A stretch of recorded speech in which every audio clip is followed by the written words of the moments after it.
playing chicken with other people's lives. 4 innocent people dead. There's another child in the ditch. It was carnage. Carnage and destruction. A perfect storm of wrong place, wrong time. I started screaming, "Where's my dad?" Shattered lives, and a fancy defense for a rich kid.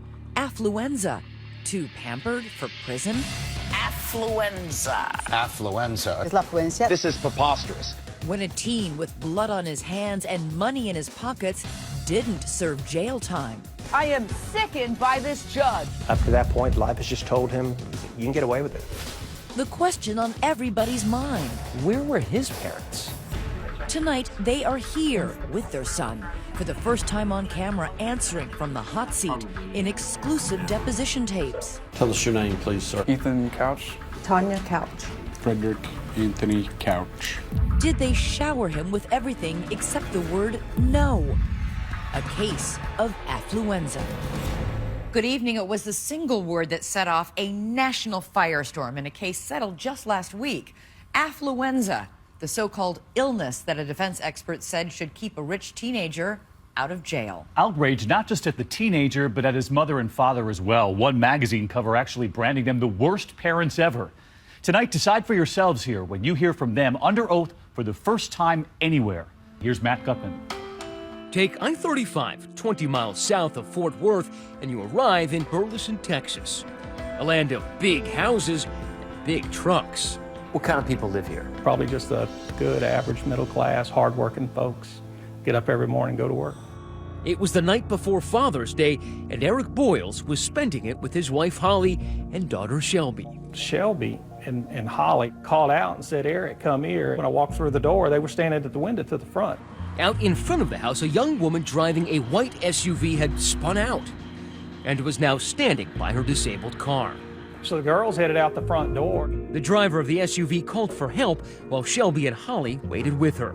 That same night, down the road from the Boyles house, Lucas McConnell's family was hosting a party organized by their youth pastor, Brian Jennings. He was one of the closest people that I had who wasn't family. I was around him all the time. Around 11 p.m., with the party winding down, Brian needed to return some tables and chairs to his church. Lucas and a friend jump into the back of Brian's white truck and they head down the road that would take them right past the Boyles house. I remember we saw a car on the right-hand side of the road, and he decides to pull over. It was that disabled car, along with Holly and Shelby Boyles, standing on the road with the driver. We're trying to get out of the car, and he tells us, he's like, "No, y'all sit tight. I'll be back in just a minute." With Brian Jennings on the scene, there are now 4 people by the side of the road. Meanwhile, a third location just a few houses down, there's another party in progress. But this one's not so innocent. 16-year-old Ethan Couch is there with 7 friends. They're drinking, they're having a good time, and then the young woman needs to go to the convenience store. So they decide, well, we'll go get them. All of them? All of them decide to go. 8 teenagers load into Ethan's souped-up fire engine red pickup. 6 in the cab, 2 in the flatbed, and head on out the road. Ethan guns it, hitting nearly 70 miles an hour in seconds. His truck barreling toward the scene at the Boyles family mailbox. Chance is bringing together a crowd of people whose lives are about to violently collide. Eric Boyles is inside when his world changes forever. I felt, you know, we don't live in California, but you'd almost think you just had an earthquake. I mean, the house shook. When the red pickup truck packed with 8 teenagers, 2 in the flatbed, lost control, it swerved into a ditch, sideswiped that disabled white SUV, then mowed down those 4 bystanders, crashing into Brian Jennings' white truck before flipping over into a tree. These photos show what remains of the Ford F-350 that Ethan turned into a weapon of mass destruction, and Brian Jennings' accordion white Chevy tossed across the road. The bodies had been scattered hundreds of feet. At the moment of impact, Lucas McConnell was seated in the back of Brian Jennings' parked white truck. Do you remember the sound of metal crunching, of glass breaking? Glass breaking, tires screeching. The car that we were in got hit, and we got shot across the road. We nailed a tree. The back window was completely shattered. A lot of that glass was in the back of our heads. Just seconds later, Lucas's father, Kevin, part of a caravan coming back from that party, pulls up on the scene. I see taillights up ahead. As I got a little closer, I see debris in the road, and I'm thinking, that's not a party, that's a wreck. The debris in the road that I saw was the chairs that we had been taken back to the church, and my heart just sank. I was like, oh my God. Eric Boyles is in his house when he feels the explosion, rushes out the front door to where he left his wife and daughter. He starts dialing the phone. I was on the phone with 911. County 911, what is your emergency? There's a multi-car accident out in front of my house. While Eric's on with 911, half a dozen other frantic calls come in. There's 4 or 5 kids. There's kids laying in ditches and streets. Are you with the accident right now? Oh, Lord. Oh, yes. There's another child in the ditch. Oh, my God. Oh, my God. We've got one laying on the road unconscious. They say he's breathing. There were already people out there in front of the house. It was just debris everywhere. There were table and chairs and car parts and everything else. I walked in the road, and the first thing I did was I found there was a male laying in the road, wasn't moving at all. Between the 4 people dead in the street and the 10 injured in the vehicles, the casualty count is staggering. It was chaos. There were people lying around, injured, hurt, dead, people yelling, screaming, help me. Eric Boyles was yelling for his wife Holly and daughter Shelby. I'm calling out Holly and Shelby as I walk, and I kind of got halfway between the road and my fence. And that's when I found Holly. And when I found her, I mean, there was no doubt that she was gone. And then it was a matter of, okay, so where's Shelby? As Eric stumbles along, searching for his daughter, about 20 feet down the road, he sees a young woman, her body thrown up against the fence. Everything told me this should be Shelby. It didn't look like Shelby. And I'm sitting there trying to process the amount of trauma the bodies went through and what would the impact be and what would that do to you? At the same time, on that same dark road, Kevin McConnell is also searching for his friend, youth pastor Brian Jennings. On the other side of the road, I see Brian laying in the ditch. I ran over there. So you're on the ground to tend to Brian and suddenly hear what you think is the voice of your son from the truck. I just heard his voice, and it was just at that moment that I realized that Lucas had been in that truck with Brian. Right as we got out, we realized that it wasn't just us. There was people everywhere, and then we saw Brian. I tried to feel for a pulse. I didn't feel a pulse. And I pull out my phone, I'm calling 911. Sir, how many people are injured, do you know? 1, 2, 3, multiple. I don't even know how many. My dad said, just hold this fence right here and just pray. You can hear Lucas's terrified voice in the background on that call. Hey, Brian, I need you to sit here and I need you to pray, okay? Oh, my God. Come here. I need you to sit here and I need you guys to pray, okay? Do you remember what you were praying for? Brian's safety. About that time is when the other cars from the party started getting there. Brian's wife Shauna arrives on this hellish scene. It was a normal drive, and then all of a sudden I saw teenagers walking down the side of the road, and my first thought was, why do people let their teenagers walk down the side of the road? It's like almost midnight. Shauna pulls over and realizes there's been a crash and her husband was involved. I really thought, okay, he got hit, but he's gonna be okay. And I'm thinking, God wouldn't do that to me. But her faith is tested by what she finds farther down the road. I saw him and I knew that it wasn't good because I could see that Kevin was doing CPR. And by now, Shauna's 3 children are also on the scene. I was just crying out to God. I was like, please save my dad. I need him. You can't take him yet. I'm not ready. The first EMT or firefighters that got there, they were just so overwhelmed. They would just walk down the road and, is he conscious? Are they conscious? Are they conscious? The scene was as bad, if not worse than anything I've seen, and that's 35 years of law enforcement, because it was a huge crime scene, spread over hundreds and hundreds of yards. Tonight we're hearing the chaos in the moments after a truck full of teens slammed into 3 cars, killing 3 Good Samaritans and a woman with a flat tire. The chain reaction crash happened late Saturday night. It's almost like watching a movie. It's like it's not happening to you, and it's just surreal, and it's not real life, but it was. When we come back, the 16-year-old who was behind the wheel of the red truck has left the scene. Does he really think he could just walk away? He was like, yeah, just remember my name. I'll get you out of all this. He kept saying that. Stay with us.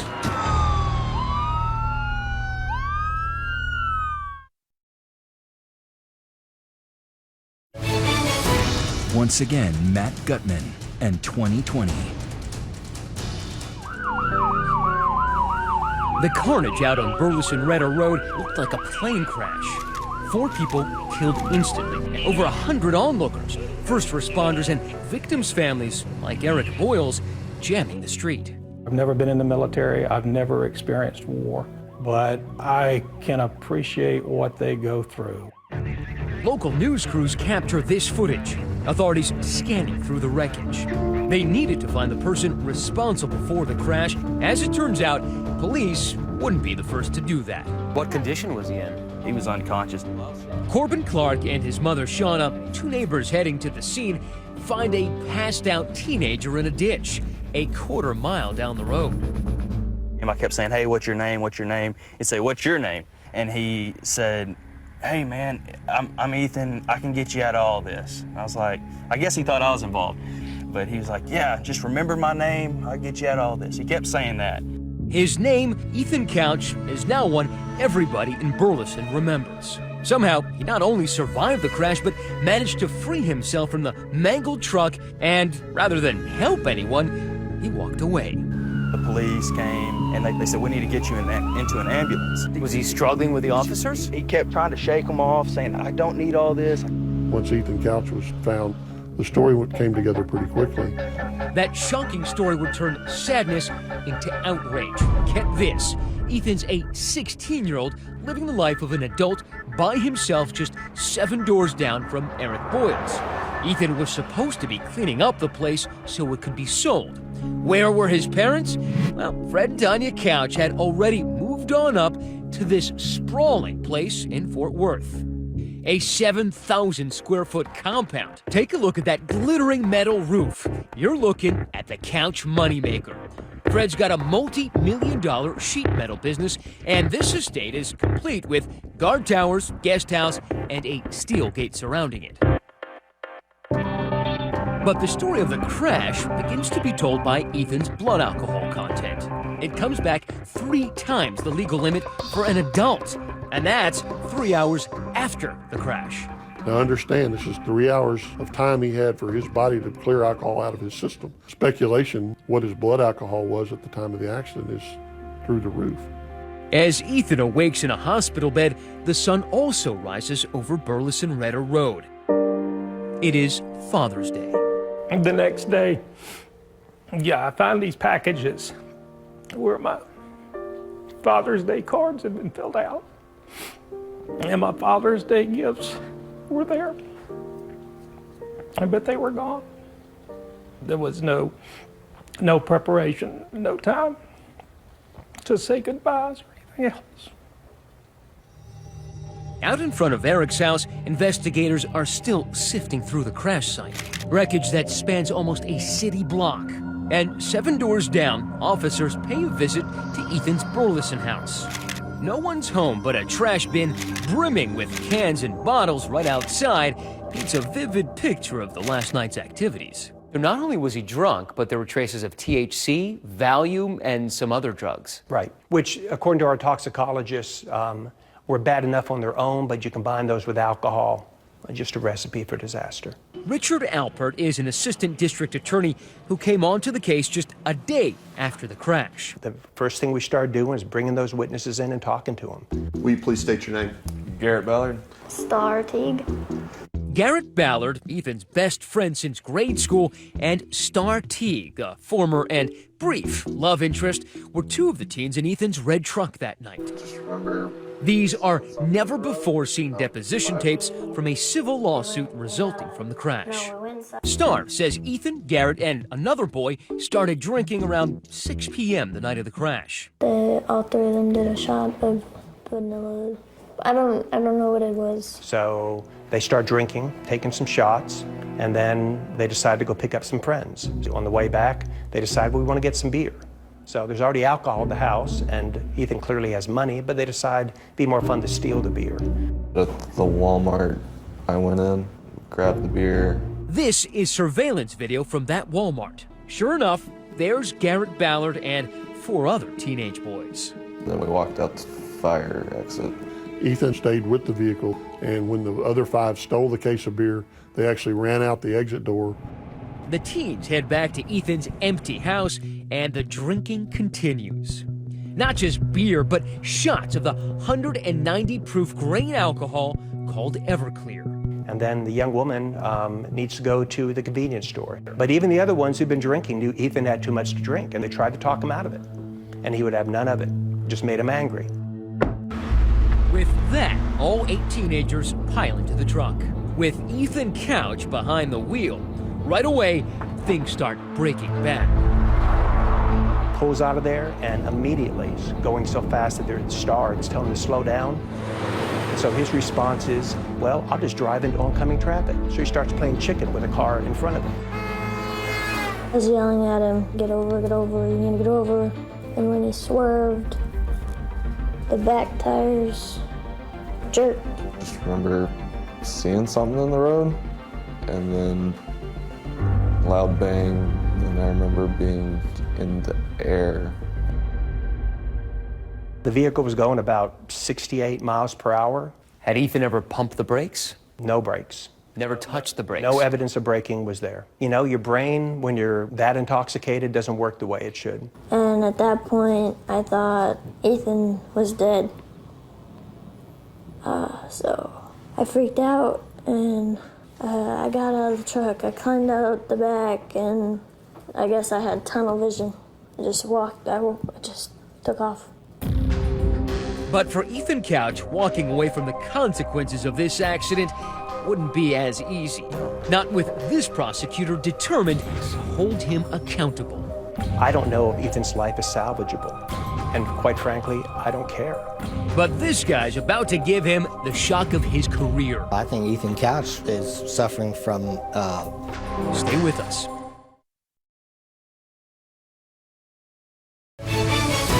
We return to 2020's A Case of Affluenza. More than 1,000 people gathered in Burleson to remember a youth pastor killed on a Tarrant County road last weekend. I'm gonna live to make my daddy proud. The memorial for local youth pastor Brian Jennings drew so many mourners it had to be streamed online. While crowds were mourning in Texas, Ethan was in a West Coast resort town. Ethan was at a spa-like treatment center in California. Welcome to Newport Academy. Its promotional video shows sunset around the fire pit. Equine therapy and yoga are parts of the program. Rehab that cost Ethan's dad nearly $100,000. We're talking about him living in luxury even while he's being treated. Ethan's parents, meanwhile, were trying to figure out how to keep their kid out of prison. They quickly assembled the best criminal defense team money could buy, and what a memorable defense it turned out to be. When did you first see Ethan Couch? It was about 2 hours after he got home from the hospital. This is Dr. Dick Miller in another deposition video. Now, he's a prominent psychologist hired as part of that powerhouse legal team. Well, I think Ethan Couch is suffering from adjustment reaction to adolescence, I would say. What Dr. Miller was learning in his meetings with Ethan would come to shape this story. That throughout his young life, Ethan's parents showered him with everything except responsible parenting. Ethan learned you should be able to do what you want to do when you want to do it. I think that was the message generally. Before too long, we realized that we weren't dealing with a typical juvenile. Or typical parents. The Couches definitely had plenty of coin, and for Ethan, that meant every day was Christmas. Nintendos and jet skis as a kid. Later, a tricked-out truck, even his own credit card. Instead of the golden rule, he was taught that we have the gold, we make the rules at the Couch household. I said that. Those rules included traffic laws. For Ethan, there weren't very many. His parents happily handing over the keys of their trucks to their 13-year-old, something that, at the time, caught the attention of one of Ethan's teachers. And what did she say? Mrs. Anderson said he's not allowed to drive to school. And what was Fred's response? Something to the effect that I'll buy the school or something along that line. And Impulsive. And when he didn't buy the school, he pulled Ethan out of the school. Yes, he did. After that, Ethan's parents opted for homeschooling. It's not clear how much schooling he actually got, but he definitely got the home. As in the 4,000 square foot ranch house he frequently stayed at just down the street from the Boyles family. These pictures from the website Zillow show a wet bar in the den and a swimming pool out back. And if his parents weren't around, sure seems that alcohol often was. From the friends we talked to, the one thing they admitted very early on was that Ethan was no stranger to alcohol. I think one night we went through a 30-pack just between us. Roughly 15 beers apiece. Probably about that. Ethan's buddy Garrett even admits to seeing him drive drunk on at least 3 different occasions. There was history there. There absolutely was history. There was history and warning after warning that this was going to happen. For Prosecutor Alpert, enough was enough. It was time for young Ethan to get a dose of reality. Up to that point, life has just told him, you can get away with it. We were going to make sure he didn't get away with this. And he charged Ethan with everything he could, including 4 counts of intoxication manslaughter. Alpert wanted the poor little rich kid to do some big boy time. We were hoping for and asked for 20 years. When Ethan Couch loped into court, the selfie swagger from Facebook had been replaced by this. Brian Jennings' daughter, Abby, couldn't believe it. They made him look really innocent for the trial, and that's not who he was. But it turned out there would be no trial. Ethan Couch admitted guilt, and the proceedings moved directly to a sentencing hearing. Really didn't look at anybody. He just kind of sat there, basically stared off into space. And now we come to the key moment in this case. While recommending treatment over incarceration, Dr. Miller drops a curious term. Affluenza. Which goes off like a bomb. Affluenza. He got up there and he talked about the fact that the reason for this crime was he was a child of privilege and his parents didn't say no to him. When you heard it, what did you think? I smiled. I mean, it was ridiculous. I looked to my mom. I just kind of gave her a look. It seemed like a made-up word.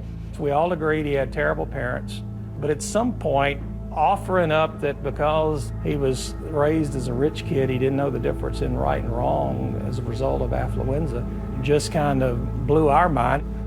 And they were in for an even bigger shock when Judge Jean Boyd announced her ruling. Ethan Couch was sentenced to 10 years probation and time in a rehab facility. 4 dead, 9 injured, and not a single day behind bars. WFAA reporter Jim Douglas covered the case. What was the reaction? Volcanic, mainly aimed at Judge Jean Boyd, longtime juvenile court judge here. She really never even got through with her sentencing. The place kind of lit up, and the bailiffs escorted her out pretty quick. I felt like the judge spit in my face. The media crushed to get a shot of the boy who cried affluenza. To me, it's not right. He'll be feeling the hand of God.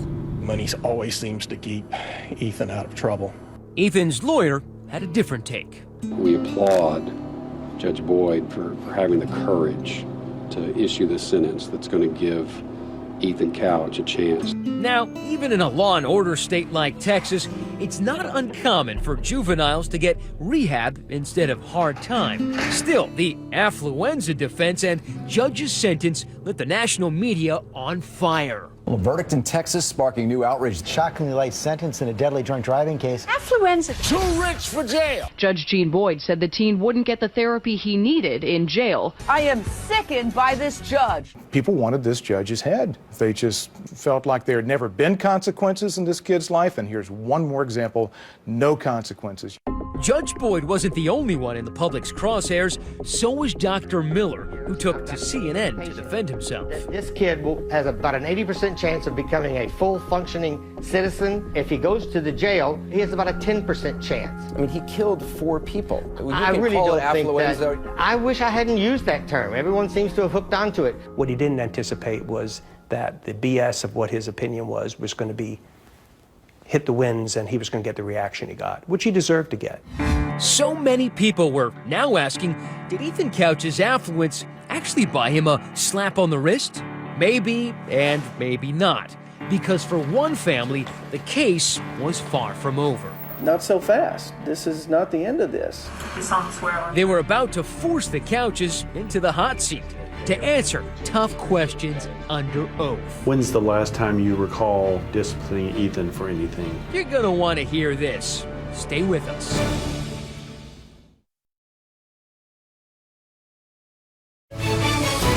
Once again, Matt Gutman and 2020. If Ethan Couch's affliction was excessive wealth, the victims' families were eager to provide a remedy. 5 of the families involved in the fatal crash brought civil lawsuits against the Couches and their family sheet metal business. While Ethan was spending 8 months in a state-run rehab getting well, the Couches settled those suits without admitting any wrongdoing. Never once has Ethan apologized in any shape or form. But one family announces they're holding out. I've yet to see anything good come out of it. The McConnells, remember, they lived down the road from Ethan's old booze binge pad in Burleson. 15-year-old Lucas was injured in the crash. Now they are determined to have their day in court. I thought, not so fast. This is not the end of this. So when your parents told you that they decided to go through with an actual court case, what did you tell them? I was ready for that. A lot of people were ready to hear something they'd never heard before. The boy and his parents at the center of this story speak. Tell us your name, please, sir. Ethan Couch. Tell us your name, please. Tanya Couch. Please state your name. Frederick Anthony Couch. It fell to lawyers Greg Kuntz and Todd Clement to extract the peculiar family history that shaped young Ethan's life. His parents seem like, regular old Texas parents in some ways. There's nothing regular about the Couches. Fred Couch, a rags-to-riches millionaire, has his own history with the law. And get a load of what he allegedly said during a 1992 stop for, you got it, a DUI. Did you tell the arresting officer I make more in a day than you make in a year? Probably. Fred and Tanya had an on-again, off-again marriage, the second for them both.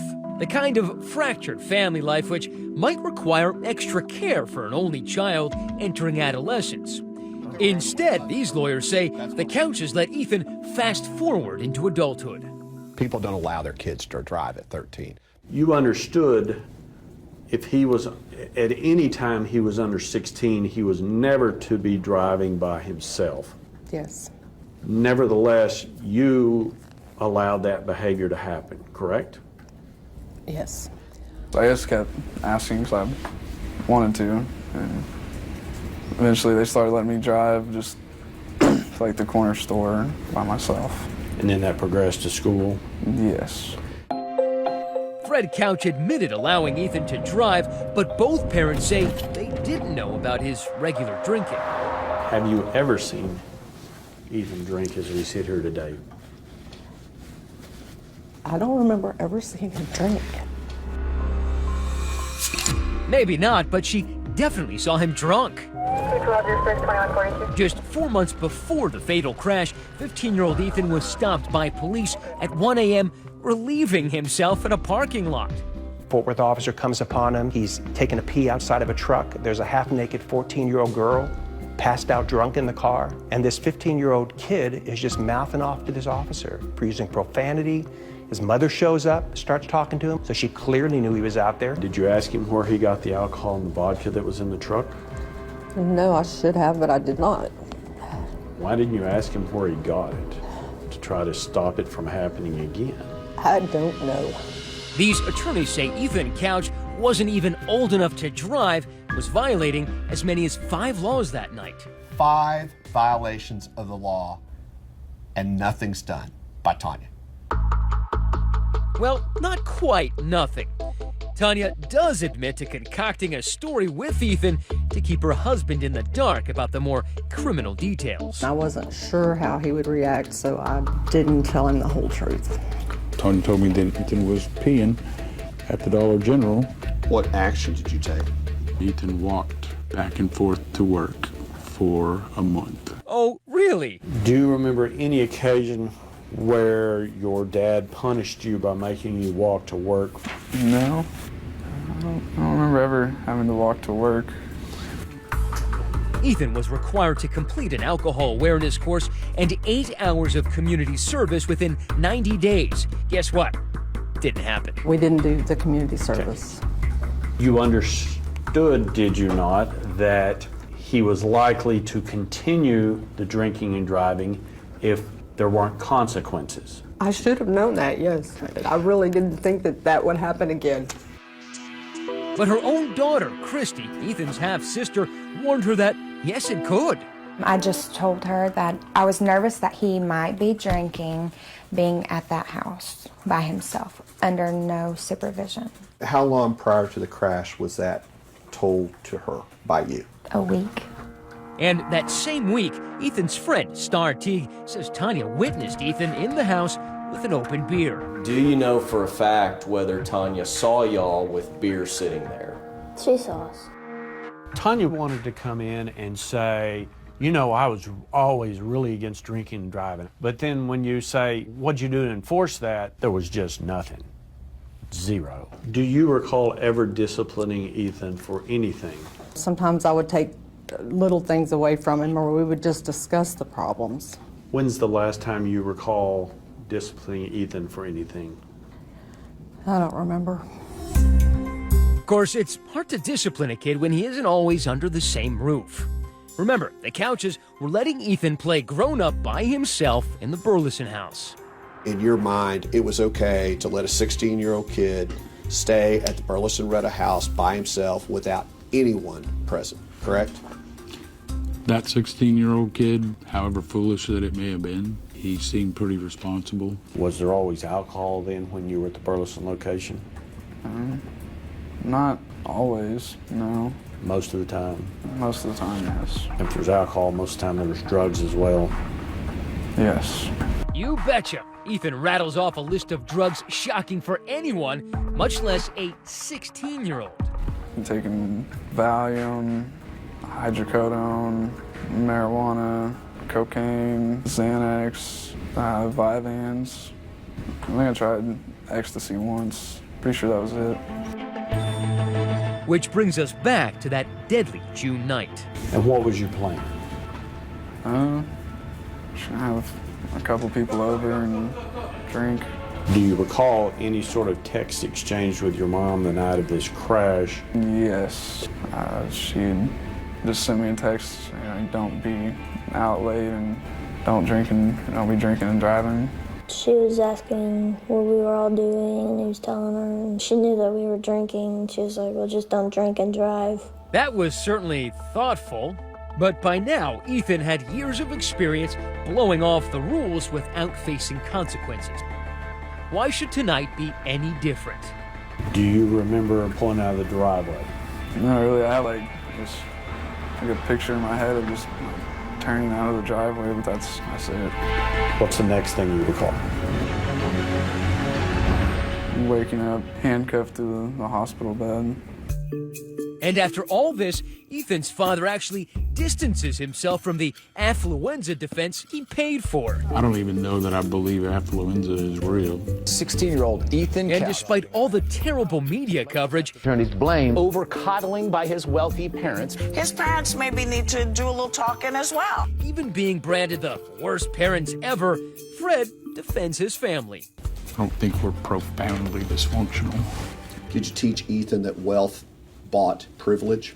I don't believe I ever intentionally tried to teach him that. Did you teach Ethan that indeed because your family was wealthy that the rules didn't apply to you? Never. The McConnells are eager for a civil jury to hear every word of this testimony. I feel like it needs to be done. Why? Because I haven't seen any punishment.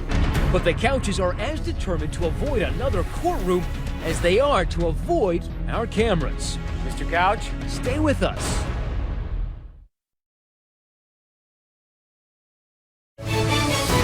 we return to 2020's A Case of Affluenza.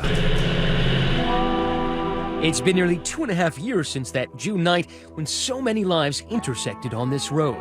And the victims' families, like Eric Boyle's, who lost his wife and daughter right outside his house, remain convinced that this was an accident in name only. This was not an accident. This was not a good kid that just made a poor decision. This event was going to occur somewhere. It was just a matter of when it was going to occur and who it was going to affect. The search for justice has been an exercise in frustration, not just for them, but also for prosecutor Richard Alpert. What would justice have looked like to you? Justice would have been the system doing something to Ethan that life hadn't done to him up to that point, which is hold him accountable. Did you ever think of prosecuting the parents? We did. If there was a way to do it, we would have done it. Being a bad parent, unfortunately, is not a crime. As the one remaining civil case, the one brought by the McConnell family, worked its way through the courts, the judge from the criminal case decided to call it quits. Jean Boyd, the judge who'd handed down that controversial sentence, retired last year. Foregoing a run for re-election, she declined our request for comment. Her career in the public mind will always be defined by this case. Thousands of cases, but Affluenza is the one people will remember. Yes. These days, Ethan is back working at his dad's sheet metal plant. We reached out to Ethan and his parents, but they had no comment. So we headed back to Texas to track him down ourselves. It was no easy task. We checked out the fancy Fort Worth house, but no answer there. Anybody home? So we went to the family business. We've been staking out Ethan and Fred's business, which is right across the way, for about a week now. But they're not like regular people. They don't come to work at regular hours. They don't keep regular hours, so it's been really hard finding them. When that steel gate slid open and Ethan finally emerged, he clearly wasn't looking to talk. You don't answer a couple questions? But if you take a closer look, that's him, right there. The good news, he's not driving. Abiding by that part of the probation. And just as the trial in the McConnell case is about to begin, another stroke of good fortune for Ethan. Lucas and his parents have had a change of heart, settling instead of moving forward with the trial. The last time that we met, you were very serious about taking this all the way. What happened? I think we've succeeded, at least a little bit. I never saw the child drink. I don't think we're profoundly dysfunctional. By showing the world those deposition videos, the McConnells believe they're showing the Couches for who they really are. By you guys coming here and focusing attention on this, this has made it where we've achieved our goals of, letting the world hear about this story. Couches don't want to talk. They will probably never hear their side of the story or hear them apologize. I think when you have things that you want to hide, you tend to